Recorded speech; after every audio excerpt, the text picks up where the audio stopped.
Thanks, Devin. And according to the American Heart Association, more than 20% of older Americans have aortic stenosis, and if untreated can lead to heart failure and death. So here to tell us what to watch for and early treatment practices is nurse Christina Perez. So thank you so much for joining us. Good morning, glad to be here. Yeah, so what does the word stenosis mean, and how is it in relation to the aorta?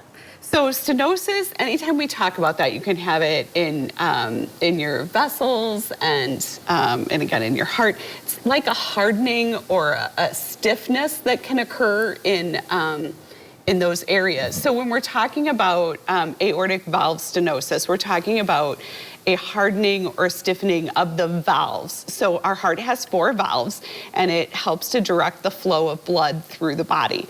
The body produces or has about 2,000 gallons of blood that circulate through the heart every day. Yeah, that's a lot, 2,000 gallons. Goodness gracious. And so the valves help, like I said, help control that. And so when you have that stenosis or your heart valves aren't opening and allowing all that blood to go through like it should, it can decrease the amount of blood to the rest of your body.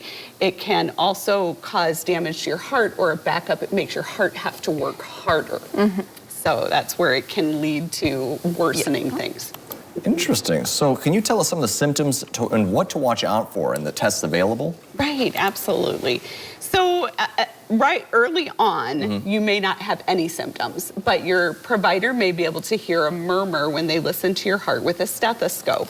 But then some people, as it progresses or gets worse, will have symptoms like feeling lightheaded or irregular heartbeats. They might have a heart flutter or feel some chest pains. You might have shortness of breath after any kind of light activity, or even while lying down, feel overly tired, might have swelling in your lower extremities, so in your legs, and just not quite feel like themselves. So when we talk about the heart, there's different things that can go wrong. And the heart problems can either be structural, it can be electrical, or a plumbing issue. So we do different tests to check for those different types of things to find out which one of those it's causing. So we do an echocardiogram, and that's an ultrasound, just like when you're having a baby, you know, and they'll do an ultrasound. But they do it of the heart, so that's gonna look for structural changes. Then we can do an echocardiogram. That's where they put all those patches on and they hook you up. So that's looking for an electrical issue with the heart.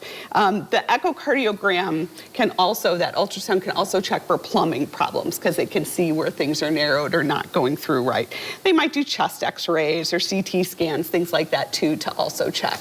So. And then how can it be treated or at least managed? So the best way, of course, is prevention. Yes. Through, you know, healthy eating and keeping your heart active and healthy, and just good practices for that, lowering sodium intake, things like that. But if you do become, and some people are born with aortic valve stenosis, they can do a valve replacement, and they'll use cow, pig, or human valves to replace the valve in your heart. I've seen that on Grey's Anatomy. Yeah. Yes. So, yep, and they can even go in with a balloon and open things up and change things or, you know, fix things that way as well. So there are options. You know, you want to talk to your provider, especially talk to your provider if you have any kind of heart-related issue before you start like a really strict diet or exercise routine. So.